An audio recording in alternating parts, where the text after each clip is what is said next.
13 mars 1899.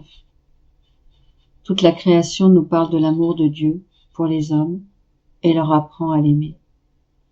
Ce matin, mon bien-aimé Jésus s'est montré sous un aspect sévère, et non pas plein de douceur et d'affabilité comme à l'accoutumée.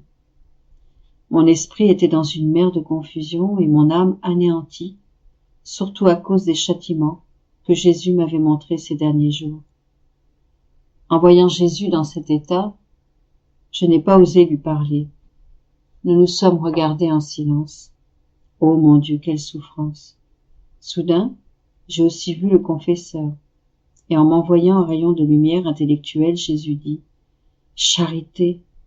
La charité n'est rien d'autre qu'un déversement de l'être divin sur toute la création, qui tout entière parle de mon amour pour les hommes et les invite à m'aimer.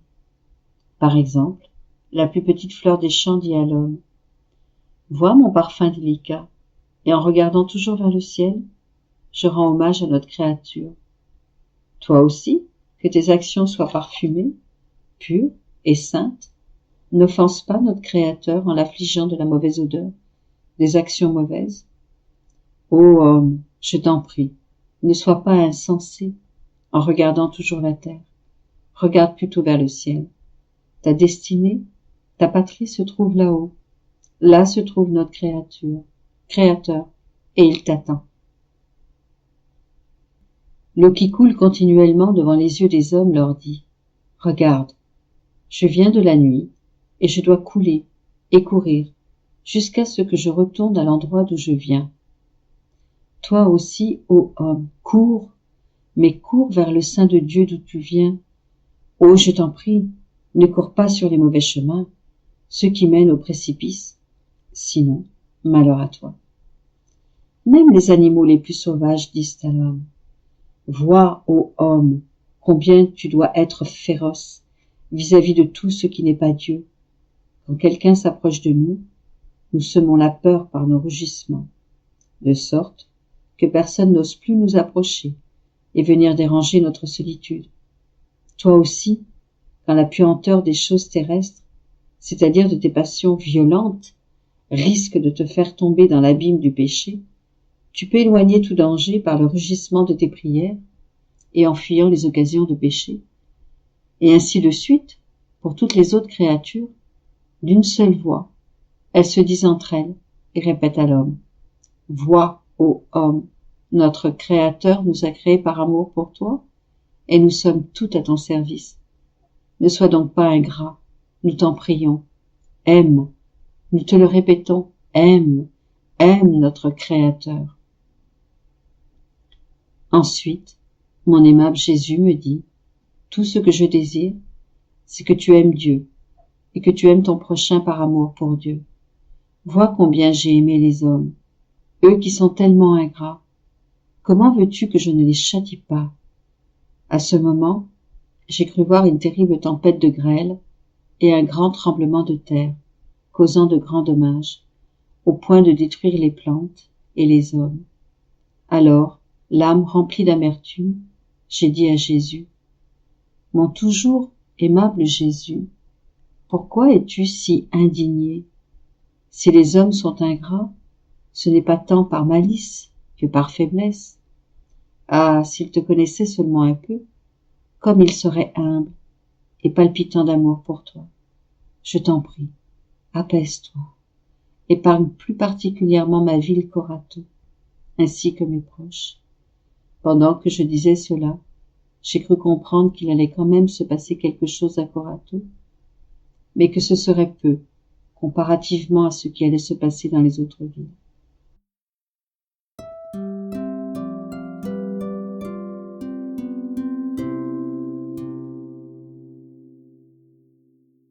13 mars 1906. La vie dans la divine volonté comparée à l'immersion dans la mer. Besoin que Jésus et Louisa ont l'un de l'autre. Ce matin, mon Jésus béni n'était pas encore venu, et je me disais « Seigneur, ne vois-tu pas à quel point, par ton absence, je me sens comme si la vie m'était enlevée? Tu me manques tant que je sens mon être se désintégrer. Oh, Ne me refuse pas ce qui m'est absolument nécessaire. Je ne te demande pas des baisers, des caresses ou des faveurs, mais seulement ce qui m'est nécessaire. » Pendant que je réfléchissais ainsi, je me suis sentie absorbée en Jésus.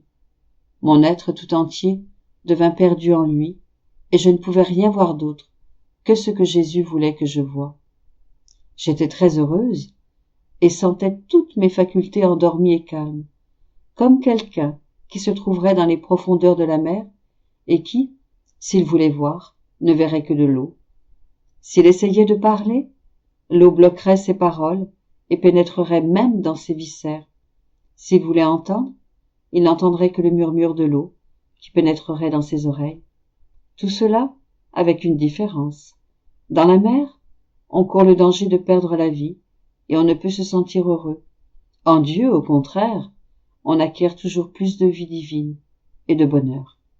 Ensuite, mon Jésus béni m'a dit, « Ma fille, si tu ne peux être sans moi, c'est un signe que toi aussi tu m'es nécessaire. Si quelqu'un a besoin d'un autre, c'est le signe que l'autre a besoin de lui. Ainsi, je sais quand je dois venir et quand tu as besoin de moi. Je sais combien est grand ton besoin de moi. Pendant que le besoin de moi grandit en toi, le besoin de toi grandit en moi. Et je me dis, je vais vers elle pour donner du repos à mon amour. Et ainsi, je viens. »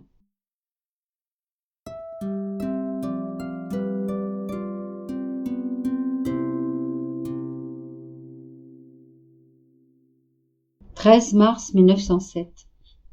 Louisa demande à Jésus que sa mère aille directement au paradis après sa mort, sans passer par le purgatoire.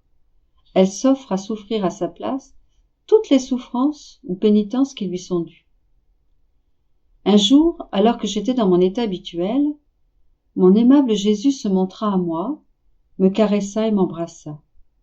Il me fit comprendre que, comme maman était très malade, il viendrait la prendre. Alors je lui ai dit, « Mon Seigneur, tu la veux et je te la donne. Cependant, je ne veux pas que tu l'amènes tout de suite.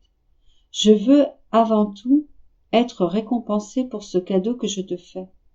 Je veux que tu la reçoives directement au paradis, sans la faire passer par le purgatoire.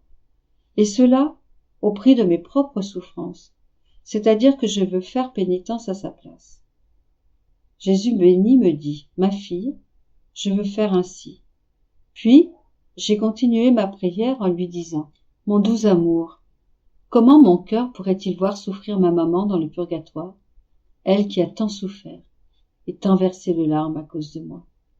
C'est le poids de la gratitude qui me pousse et qui me force. Dans toutes les autres choses, fais ce que tu désires. Mais dans celle-ci, je ne cède pas. Tu me rendras heureuse si tu fais ce que je veux. » Jésus reprit, « Ma bien-aimée, ne sois pas si importune. Tu es infatigable. Tu me demandes beaucoup et tu me forces à te plaire. » Sur tout ce que je lui ai dit, Jésus ne me donna pas une réponse précise, et j'ai pleuré comme un enfant. Je demandais et demandais, lui offrant minute après minute, heure après heure, tout ce qu'il a souffert dans sa passion.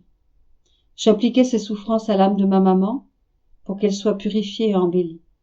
De cette manière, j'espérais qu'elle obtienne ce que j'avais demandé. Séchant mes larmes, Jésus ajouta, « Ma bien-aimée, ne pleure pas. Je t'aime tant. Pourrais-je ne pas te plaire? Avec cette offrande continuelle de ma passion, je n'ai rien laissé échapper de tout ce que j'ai souffert au bénéfice de ta maman.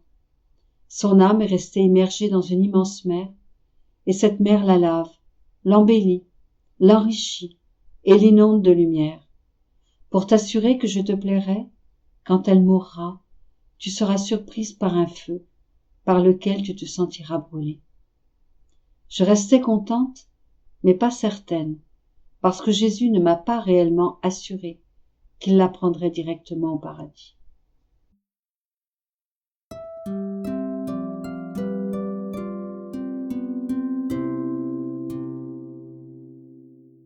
13 mars 1908. La chaleur de l'union à Jésus féconde l'âme en neutralisant les intempéries des inclinations humaines. J'étais dans mon état habituel, quand un démon faisant des choses étranges se montra. Dès qu'il eut disparu, je n'ai plus pensé à lui, ni à son étrange comportement, tout occupé que j'étais avec mon suprême et seul bien. Par la suite, une pensée me vint. Comme je suis mauvaise et insipide, rien ne m'impressionne. Jésus béni me dit, « Ma fille, il y a des régions où les plantes ne sont pas soumises au froid, au gelé ou à la neige. Ainsi, elles ne sont pas dépouillées de leurs feuilles, de leurs fleurs et de leurs fruits, et si elles prennent une pause, c'est pour un temps court, après que leurs fruits ont été cueillis. Il y a le temps nécessaire pour qu'ils puissent en pousser d'autres. En fait, la chaleur du soleil les féconde d'une manière admirable, et elles ne sont pas sujettes à des délais, comme c'est le cas pour les plantes dans les régions froides. Ces pauvres plantes, à cause du froid et de la neige, sévissant pendant de longs mois, sont contraintes à ne donner que peu de fruits, et pour un temps très court, ce qui éprouve presque la patience du fermier qui les cultive. Les âmes qui sont arrivées à l'union avec moi sont comme la première catégorie de plantes. La chaleur de mon union dissipe le froid de leur inclination humaine, qui voudrait les rendre stériles et dépouillées de leurs feuilles et de leurs fruits divins. Les gelées des passions et la neige des perturbations voudraient empêcher les fruits de la grâce de se manifester en elles, mais leur union avec moi les protège. Rien ne les impressionne vraiment, et rien n'entre dans leur intérieur qui puisse nuire à notre union et à notre repos. La totalité de leur vie gravite autour de moi. Ainsi, leur inclination et leur passion sont pour Dieu, et si parfois il y a une petite pause, ce n'est rien d'autre qu'une absence momentanée de ma présence en eux, de manière à ce que je puisse leur donner par la suite la surprise de plus grandes consolations et récolter plus de fruits de patience et d'héroïsme qui auront mûri durant mon absence. C'est tout le contraire chez les âmes imparfaites. Elles ressemblent à des plantes des régions froides, sensibles à toutes les perturbations. Leur vie est basée davantage sur les impressions que sur la raison et les vertus. Les inclinations, les passions, les tentations, les troubles et tous les événements de la vie sont pour elles comme le froid, la neige, les gelées et la grêle qui gênent le développement de mon union avec elles. Et quand il semble qu'elles ont eu une belle floraison, il suffit d'un revers, de quelque chose qui les indispose pour que cette belle floraison se flétrisse et tombe sur le sol. Ainsi elles sont toujours au début, produisent très peu de fruits et mettent à l'épreuve ma patience pendant que je les cultive. «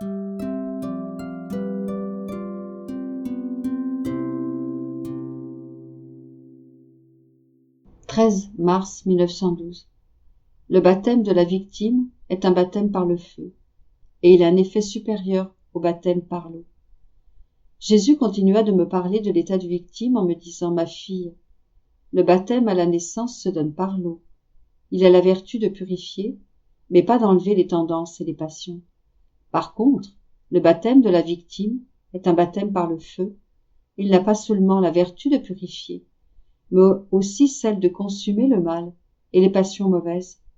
Moi-même, je baptise l'âme peu à peu. Mes pensées baptisent ses pensées, mes battements de cœur ses battements de cœur, mes désirs ses désirs, et ainsi de suite. Ce baptême s'opère entre moi et l'âme, dans la mesure où elle se donne à moi sans reprendre ce qu'elle m'a donné. C'est pourquoi, ma fille, tu ne ressens pas de tendance mauvaise ou autre chose du genre. Cela découle de ton état de victime. Je te dis cela pour te consoler. Dis au Père G d'être très attentif, car c'est la mission des missions, l'apostolat des apostolats. Je le veux toujours avec moi, et tout absorbé en moi.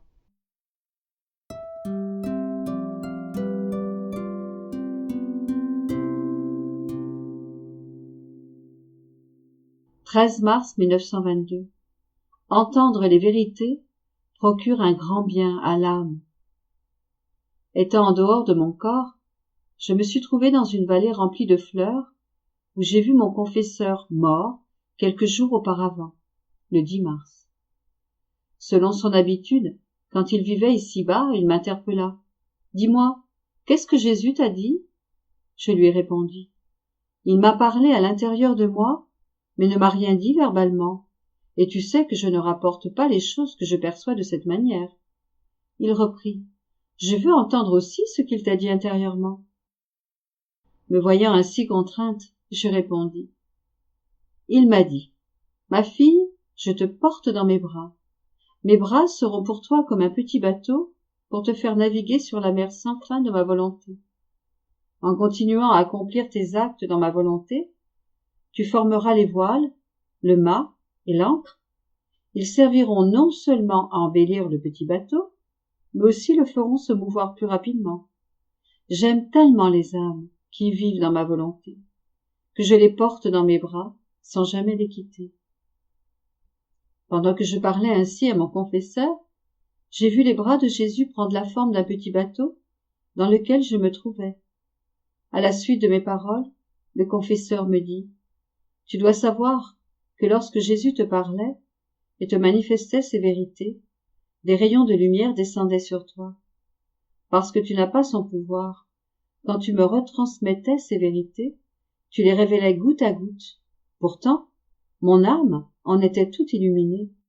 Juste un peu de cette lumière suffisait à me motiver et à me faire désirer entendre d'autres de ces vérités, afin de recevoir encore plus de lumière, car celle-ci était accompagnée d'un parfum céleste et d'une divine sensation. Puisque le simple fait d'entendre ces vérités m'attirait ces grâces, qu'est-ce que ce sera pour ceux qui les mettront en pratique? Voilà pourquoi je désirais tant entendre ce que Jésus te disait et que je voulais le faire connaître aux autres. C'était à cause de la lumière et du parfum.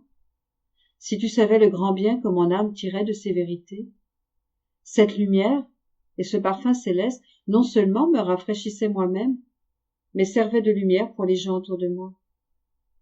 Quand tu accomplissais tes actes dans la divine volonté, je sentais la semence de cette très sainte volonté se déposer en moi.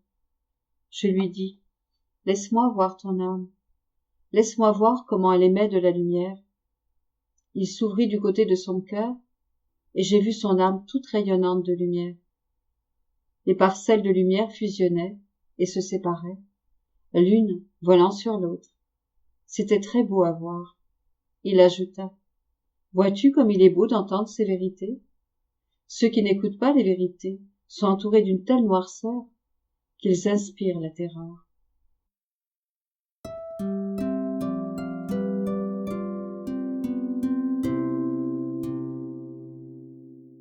13 mars 1924. L'amour véritable ne peut rien cacher au bien-aimé. La divine volonté est une lumière très pure, renfermant tout et comportant la capacité de toute souffrance. Pénétrant dans l'âme, elle y apporte les souffrances qu'elle veut. Je me sentais mourir à cause de l'absence de mon doux Jésus. Après beaucoup de luttes de ma part, il bougea en moi et me partagea ses souffrances, au point que je suffoquais et ressentais les transes de l'agonie. J'étais incapable d'identifier la cause de ces souffrances, si ce n'est que je me sentais comme baignée dans une immense lumière qui se changeait en souffrance pour moi. Après cela, mon aimable Jésus me dit, ma fille, ma fidèle et inséparable amie, voici pourquoi je ne venais pas. Mes souffrances étaient si grandes que je craignais que ma venue m'amène à te faire partager ces souffrances et d'avoir à souffrir, de te voir souffrir à cause de moi. Je lui dis, ah mon Jésus, comme tu as changé. Ce que tu me dis me démontre que tu ne veux plus souffrir avec moi, que tu désires le faire tout seul. Alors, si je ne suis plus digne de souffrir avec toi, ne te cache pas, mais viens plutôt sans me faire souffrir. Il est vrai que ne plus avoir part à tes souffrances sera pour moi un clou pénétrant, mais ce sera moins douloureux que d'être privé de toi. Il reprit, ma fille, tu parles ainsi parce que tu ne connais pas la nature de l'amour véritable. L'amour véritable ne cache rien au bien-aimé, ni ses joies, ni ses souffrances. Pour une seule pensée triste, une seule fibre du cœur qu'il garde cachée et ne verse pas dans le bien-aimé, il se sent comme séparé de lui, mécontent, troublé, et jusqu'à ce qu'il déverse tout son cœur dans celui qu'il aime, il ne peut trouver le repos. Alors, venir te voir et ne pas verser en toi tout mon cœur mes peines, mes joies et l'ingratitude des hommes seraient trop difficiles pour moi. Je me contenterais de rester caché dans les profondeurs de ton âme, plutôt que de venir et de ne pas partager avec toi mes souffrances et mes secrets les plus intimes. Par conséquent, je vais m'accommoder de souffrir en te regardant souffrir, plutôt que de ne pas verser tout mon cœur en toi. Je lui répondis, mon Jésus, pardonne-moi. J'ai parlé ainsi parce que tu disais que tu souffrirais en me voyant souffrir. En fait, qu'il n'y ait jamais rien qui nous sépare. Que vienne n'importe quelle souffrance, mais d'être séparés, jamais. Jésus reprit, ne crains pas, ma fille. Partout où se trouve ma volonté, il ne peut y avoir de séparation en amour. En réalité, je ne t'ai rien fait. C'est la lumière de ma volonté qui te faisait souffrir. Te pénétrant comme une lumière très pure, ma volonté apportait mes souffrances dans les fibres les plus intimes de ton cœur. Ma volonté est plus pénétrante que n'importe quel dard, plus que des clous, des épines ou des coups de fouet. Étant une lumière très pure, dans son immensité, elle voit tout et renferme tout. Donc, elle comporte la capacité de toutes les souffrances. En faisant pénétrer sa lumière dans l'âme, elle lui apporte les souffrances qu'elle veut. Ainsi, puisque ta volonté et la mienne ne font qu'un, sa lumière t'apportait mes souffrances. C'est ainsi qu'opérait ma divine volonté dans mon humanité. Sa lumière très pure m'apportait des souffrances à chaque respiration, à chaque battement de cœur, à chaque mouvement, dans tout mon être. Rien n'était caché à ma volonté, ni les offenses des créatures, ni ce qui était nécessaire afin de restaurer la gloire du Père en leur nom, ni ce qui était nécessaire pour les sauver. Par conséquent, ma volonté ne m'épargnait rien. Sa lumière très pure crucifiait mes fibres les plus intimes, mes battements de cœurs enflammés. Elle me crucifiait continuellement dans tout mon être. Ah, si les créatures savaient ce que ma divine volonté faisait endurer à mon humanité par amour pour elles seraient attirées à m'aimer, comme par un puissant aimant. Mais pour l'instant, cela n'est pas possible, parce que leur goût est grossier et profané par la volonté humaine. Elles ne peuvent jouir des doux fruits des souffrances de ma divine volonté. Vivant au niveau terre-à-terre de la volonté humaine, elles ne comprennent pas la hauteur, la puissance et les biens que contient la divine volonté. Mais le temps vient où, faisant son chemin au milieu des créatures et se faisant mieux comprendre, la volonté suprême manifestera les grandes souffrances que ma volonté éternelle a fait subir à mon humanité. Par conséquent, laisse-toi pénétrer par la lumière de ma volonté, afin qu'elle puisse opérer en toi parfaitement et complètement. Et si tu ne me vois pas souvent, ne t'afflige pas. De nouveaux événements et des choses imprévues se préparent pour la pauvre humanité. Cependant, la lumière de ma volonté ne te manquera jamais. Après cela, mon aimable Jésus disparut, et je me sentis tout immergé dans sa volonté. Je ressentais ma pauvre petitesse en face de l'immensité divine, ma misère en face des richesses divines, ma laideur en face de la beauté éternelle. Dans sa volonté, je ressentais les radiations de Dieu, et pendant que je recevais tout de lui, je trouvais tout, et j'apportais toute la création, comme sur mes genoux, aux pieds de la majesté éternelle. Il me semblait que dans sa volonté, je ne faisais que monter au ciel et revenir sur terre, puis remonter encore, afin de lui apporter toutes les générations, de l'aimer pour tous et de le faire aimer de tous. Pendant que je faisais ainsi, mon Jésus se montra de nouveau et me dit, « Ma fille, comme c'est ravissant de voir la créature vivre dans notre volonté. Elle vit dans notre rayonnement par lequel elle acquiert la ressemblance avec son Créateur.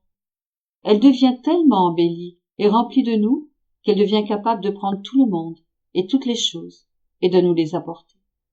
Elle tire tellement d'amour de nous qu'elle devient capable de nous aimer pour tous. Nous trouvons tout en elle, notre amour répandu dans toute la création, notre contentement et le retour pour nos œuvres. Notre amour pour l'âme, qui vit dans notre volonté, est tellement grand que ce que nous sommes par nature, l'âme le devient par la vertu de notre volonté. Nous versons tout en elle. Aucune de ses fibres n'est laissée sans que s'y trouve quelque chose de nous. Nous la comblons au point de débordement, formant des rivières et des mers divines autour d'elle, où nous descendons pour nous y amuser. En elle, nous admirons amoureusement nos œuvres, en nous sentant pleinement glorifiés. Par conséquent, ma fille, vis dans la très pure lumière de ma volonté. Si tu veux que ton Jésus répète pour toi cette parole qu'il a dite en créant l'homme. Par la vertu de notre volonté, faisons cette âme à notre image et à notre ressemblance.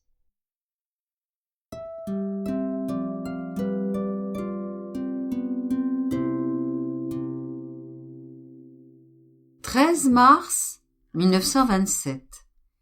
La divine volonté n'abandonne personne. Elle possède le pouvoir régénérateur et tient toute chose dans la paume de sa main.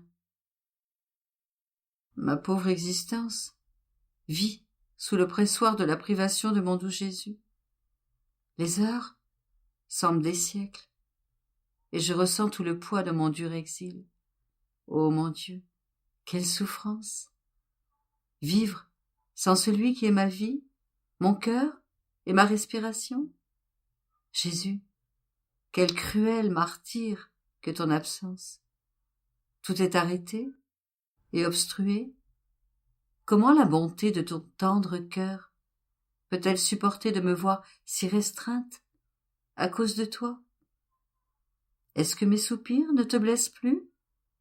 Mes gémissements et mes plaintes ont-ils cessé de t'émouvoir, alors qu'ils ne te recherchent que pour trouver la vie? C'est la vie que je veux, rien d'autre, et tu me la refuses? Jésus, Jésus, qui aurait pu penser que tu allais me laisser seule si longtemps? Oh, reviens, reviens, je ne peux plus le supporter. J'épanchais ainsi ma tristesse lorsque mon cher Jésus, ma vie, se manifesta en moi et me dit: Ma fille, tu as l'impression que je t'ai abandonnée, mais ne sentais-tu pas ma vie en toi? Ma volonté ne t'a pas quittée. Au contraire, sa vie en toi avait atteint sa plénitude. Ma volonté n'abandonne personne, pas même les damnés en enfer, où elle accomplit son inexorable et irréconciliable justice, car en enfer, il n'y a pas de réconciliation, et elle constitue leur tourment. Il est juste que quiconque n'en a pas voulu pour être aimé, ravi et glorifié, la reçoive pour en être tourmenté. Ma volonté n'abandonne personne, que ce soit au ciel, sur terre ou en enfer. Elle a toutes choses dans la paume de sa main, et rien ne peut lui échapper, que ce soit l'homme, le feu, l'eau, le vent ou le soleil. Elle régit et étend sa vie partout, règne et domine sur toutes choses. Si elle n'abandonne rien et revêt toutes choses, comment pourrait-elle jamais quitter sa fille première-née, en qui son amour, sa vie et son règne sont centralisés? Ma divine volonté s'étend partout et règne sur tout. Mais si la créature l'aime, ma volonté devient alors tout amour, et elle donne son amour. Si la créature la veut comme vie, ma volonté forme en elle sa vie divine. Et si la créature veut son règne, elle forme son royaume dans la créature.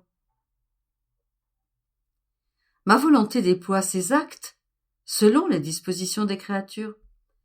Par son pouvoir générateur, elle régénère sa vie divine, sa sainteté, sa paix, sa réconciliation et son bonheur.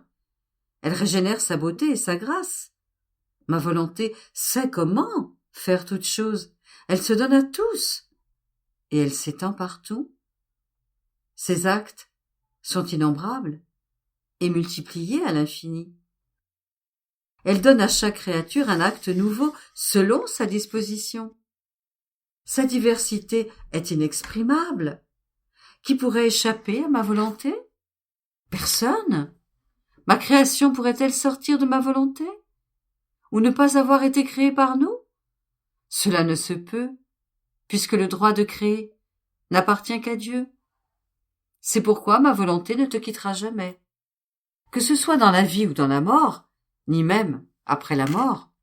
D'autant plus qu'après t'avoir régénéré comme son enfant spécial, les deux volontés désirent son règne. Et là où est ma volonté, je suis là moi aussi, en plein triomphe.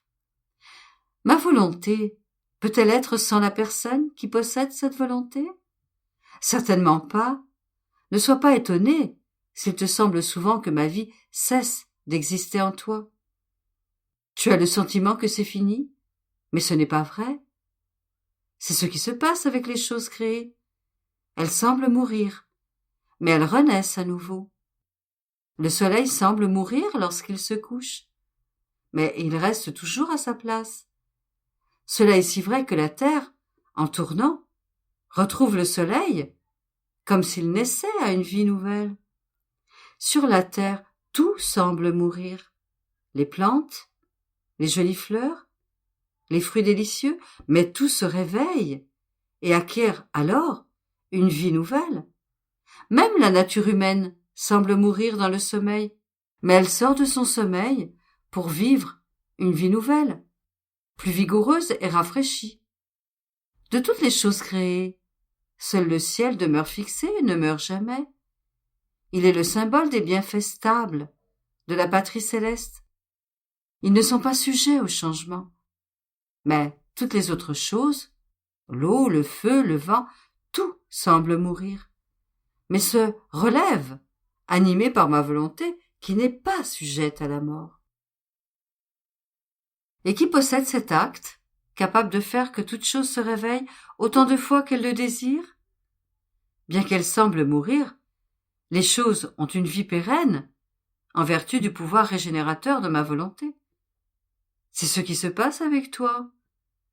Il te semble que ma vie cesse en toi, mais ce n'est pas vrai. Car avec ma volonté en toi, il y a aussi la vertu régénératrice qui me relève, aussi souvent qu'elle le désire. Là où se trouve mon fiat, il ne peut y avoir de mort, ni de bienfait qui soit temporaire, mais il y a la vie pérenne, qui n'est pas sujette à la mort.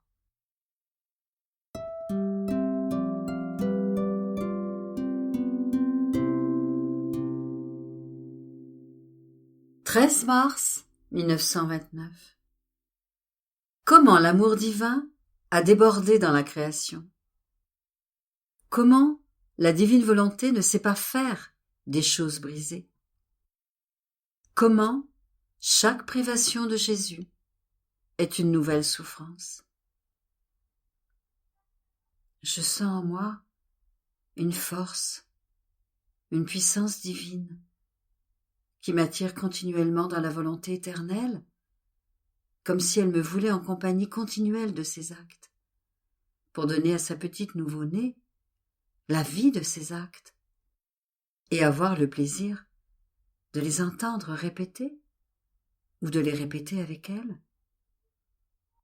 Il semble que le divin Fiat aime beaucoup et se réjouit lorsqu'il voit la petite nouveau-née dans ses bras de lumière, soit pour lui dire quelque chose concernant sa longue histoire, ou pour la laisser répéter avec lui ce qu'il fait.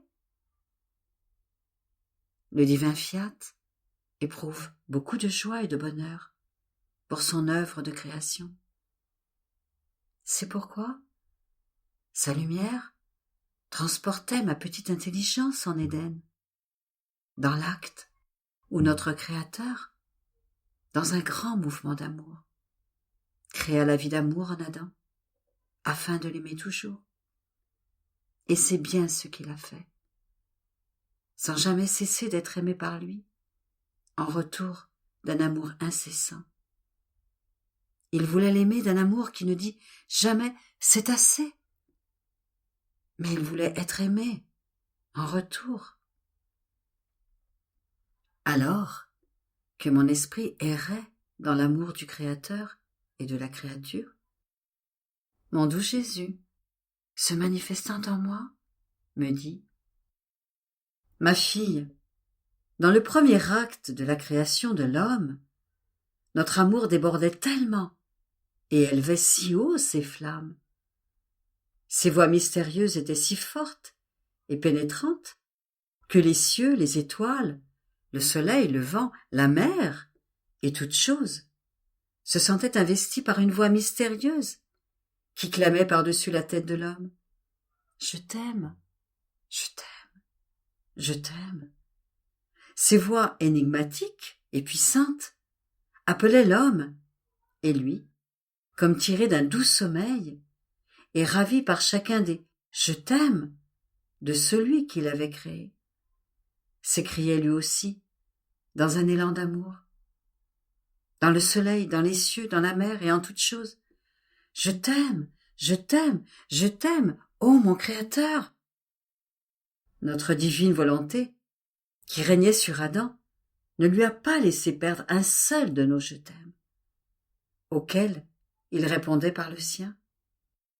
C'était charmant et même enchanteur de l'entendre, alors que la puissance de notre divin fiat prenait le « je t'aime » de notre Fils, cher joyau de notre cœur, sur les ailes de sa lumière.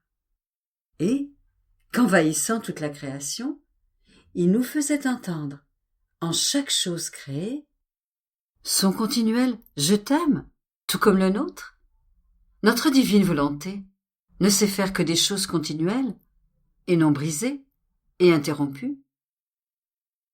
Tant qu'Adam était en possession de son cher héritage de notre fiat, il possédait son acte continuel. On peut dire qu'il rivalisait avec nous, car lorsque nous accomplissons un acte, jamais il ne cesse. Par conséquent, tout était harmonie entre lui et nous.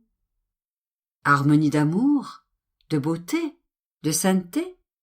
Notre fiat ne le laissait manquer en rien de toutes nos choses. En se retirant de notre volonté, il a perdu la voie pour atteindre nos choses, et il a formé de nombreux vides entre lui et nous. Des vides d'amour, de beauté et de sainteté, et formé un abîme de distance entre Dieu et lui. Et c'est pourquoi notre fiat veut revenir dans la créature, comme une fontaine de vie, afin de remplir ces vides et le faire retourner, comme un petit nouveau-né, entre ses bras, et lui donner son acte continu, tout comme il l'a créé. Je me retrouvais après cela, sans mon très grand bien, Jésus, et j'éprouvais une souffrance telle qu'il m'est impossible de vous l'expliquer. Puis, après un long temps d'attente, ma chère vie est revenue, et je lui ai dit, « Dis-moi, bien-aimé Jésus, pourquoi la souffrance de ta privation est toujours nouvelle? Lorsque tu te caches, je ressens une douleur nouvelle en mon âme, une mort plus cruelle, plus déchirante encore que celle que j'ai connue auparavant, lorsque tu te caches de moi. » Et mon toujours aimable Jésus me dit, « Ma fille, tu dois savoir que chaque fois que je viens à toi, je te communique un acte nouveau de ma divine volonté. Je te communique une nouvelle connaissance sur ma divine volonté. Tantôt une beauté nouvelle, tantôt une nouvelle sainteté, et ainsi de suite, pour toutes nos divines qualités. Cet acte nouveau que je te communique fait que, lorsque tu demeures sans moi, Cette plus grande connaissance entraîne une douleur nouvelle dans l'âme, car plus on connaît un bien, plus on l'aime, et cet amour nouveau provoque une souffrance nouvelle lorsqu'on en est privé. C'est pourquoi tu ressens une souffrance nouvelle envahir ton âme lorsque tu es sans moi. Mais cette nouvelle souffrance te prépare à recevoir, et le vide est préparé en toi, où je peux placer les nouvelles connaissances sur ma divine volonté. La douleur, la nouvelle mort déchirante dont tu souffres à cause de ma privation, et le nouvel appel qui, d'une voix mystérieuse, secrète et ravissante, m'appelle. Et je viens, et, en retour, je te manifeste une nouvelle vérité qui t'apporte la vie nouvelle de ton Jésus. De plus, comme les connaissances de mon divin fiat sont des vies divines issues du sein de notre divinité, la douleur divine dont tu souffres à cause de ma privation a la vertu d'appeler du ciel ces vies divines des connaissances de ma volonté, pour se révéler à toi, afin de les faire régner sur la terre. Oh, si tu connaissais quelle valeur contient une seule connaissance sur ma divine volonté, tout le bien qu'elle peut produire, tu la garderais comme la plus précieuse des reliques, plus encore qu'un sacrement. Par conséquent, laisse-moi faire et abandonne-toi dans mes bras, en attendant que ton Jésus t'apporte les vies divines, des connaissances de son fiat. «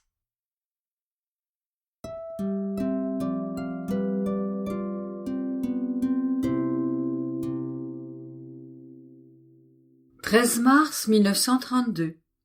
La prisonnière et le divin prisonnier.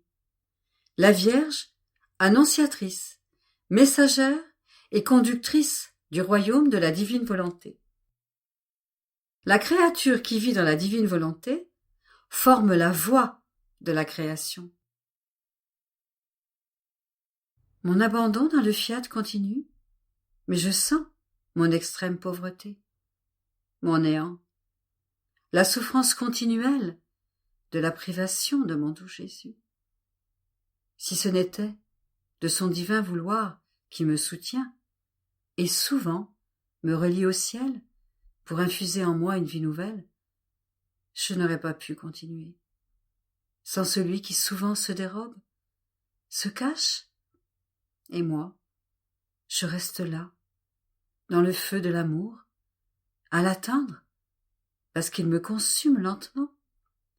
Et Jésus reprend alors sa brève visite lorsque j'en suis à ses extrémités. C'est pourquoi, je me disais, Jésus m'a immobilisé et enchaîné avec des chaînes qui ne risquent pas de se briser. Et je suis réellement une pauvre prisonnière. Oh, combien je voudrais avoir la compagnie de ma céleste maman, pour que sous sa direction, je puisse vivre comme il le faut dans la divine volonté. Je pensais cela lorsque mon doux Jésus me refit sa petite visite et me dit avec tendresse: « Ma chère prisonnière, comme je suis heureux de t'avoir immobilisée et enchaînée, car mes liens et mes chaînes expriment mon amour en te gardant à ma disposition. J'ai utilisé des liens et des chaînes pour que tu sois prisonnière, seulement pour moi.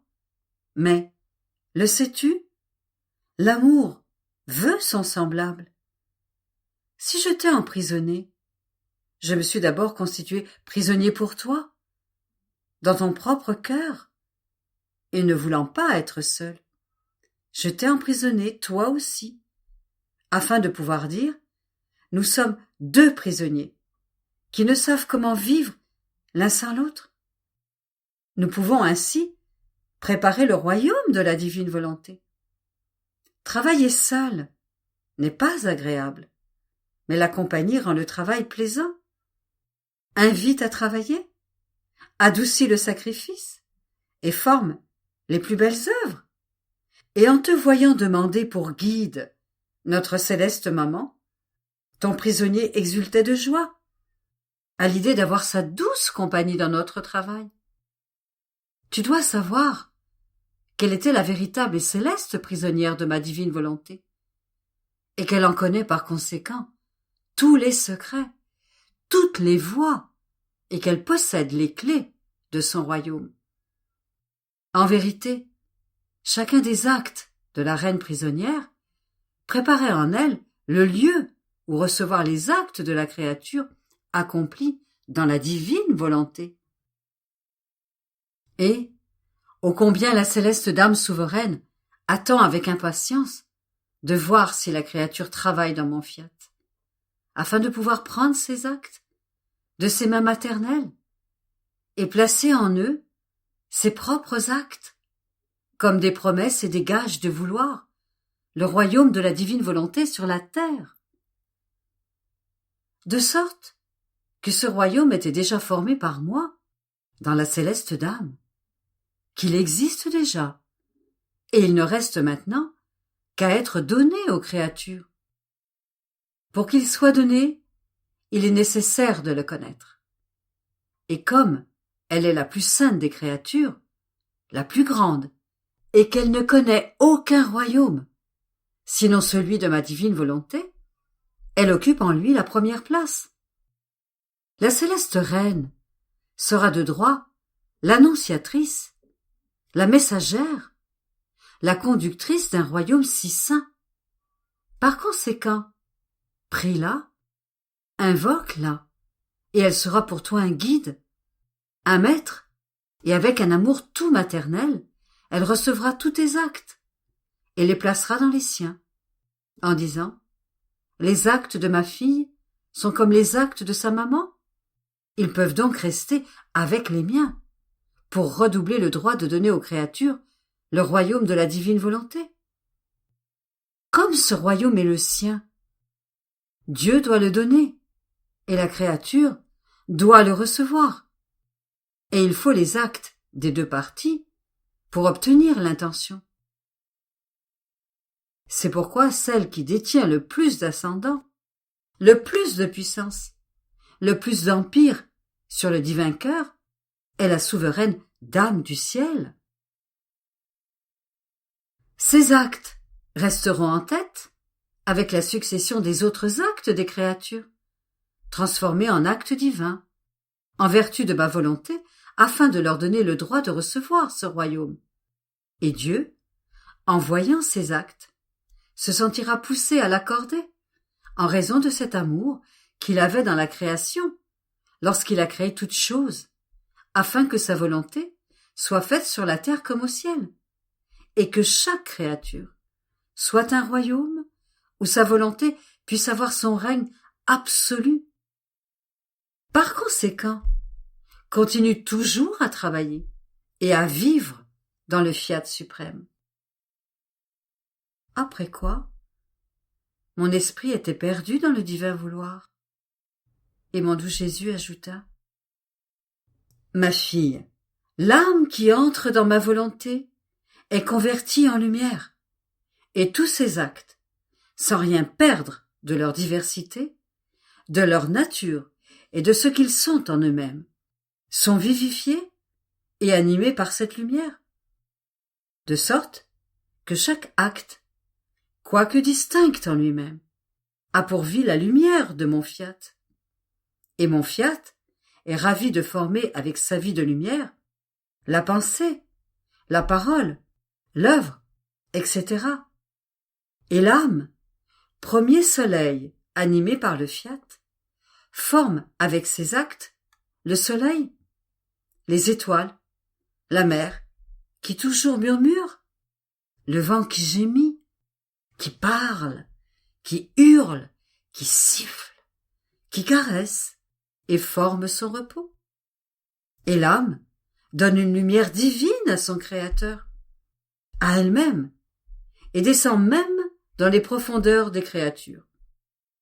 Et comme la lumière est féconde et possède la vertu de se répandre partout, elle forme les plus belles floraisons, mais toutes revêtues de cette lumière. Et voilà que ma divine volonté répète sa chère création dans l'âme qui vit dans cette lumière.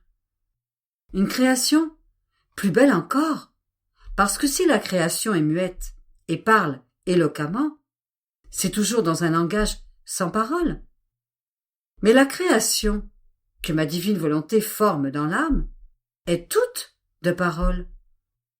Le soleil de ses œuvres parle, la mer de ses pensées, le vent de ses paroles, le bruit de ses pas, les vertus de ses fleurs, qu'elle laisse en marchant, et tout ce qu'elle fait parle, telles des étoiles brillantes qui par leur scintillement prient, aiment, louent, bénissent, restaurent et remercient continuellement, sans jamais s'arrêter, ce fiat suprême qui est heureux de former en elle le merveilleux langage de la création, avec tant d'amour et tout animé de sa divine lumière. C'est pourquoi il n'est pas surprenant que ton Jésus forme sa demeure continuelle au sein de cette création, qui parle et que ma divine volonté forme pour moi. Ce serait plus étonnant que je n'y sois pas, parce que le Maître, le Roi, n'aurait pas celle qu'il a formée avec tant d'amour? À quoi bon la former si je n'y réside pas pour jouir de ma création qui parle? Plus encore, il y a dans cette création qui parle toujours quelque chose à faire, quelque chose à ajouter. Chacun de ces actes est une voix qu'elle acquiert et qui me parle de moi et de son amour pour moi avec éloquence. Et je me dois de l'écouter. Et je veux également profiter des saveurs qu'elle me donne. Je les aime tant que je soupire après elles, et je ne peux donc pas les mettre de côté. Ainsi, il y a toujours quelque chose à donner et à prendre. Je ne peux donc pas la laisser un instant sans moi, et tout au plus, il arrive que tantôt je parle, et tantôt je garde le silence. Tantôt je me fais sentir, et tantôt je demeure caché. Mais quitter celle qui vit dans ma volonté, je ne le peux pas. Par conséquent, sois certaine qu'à moins que tu ne t'éloignes de lui, ton Jésus ne te quittera pas. Je serai toujours avec toi, et tu seras toujours avec moi.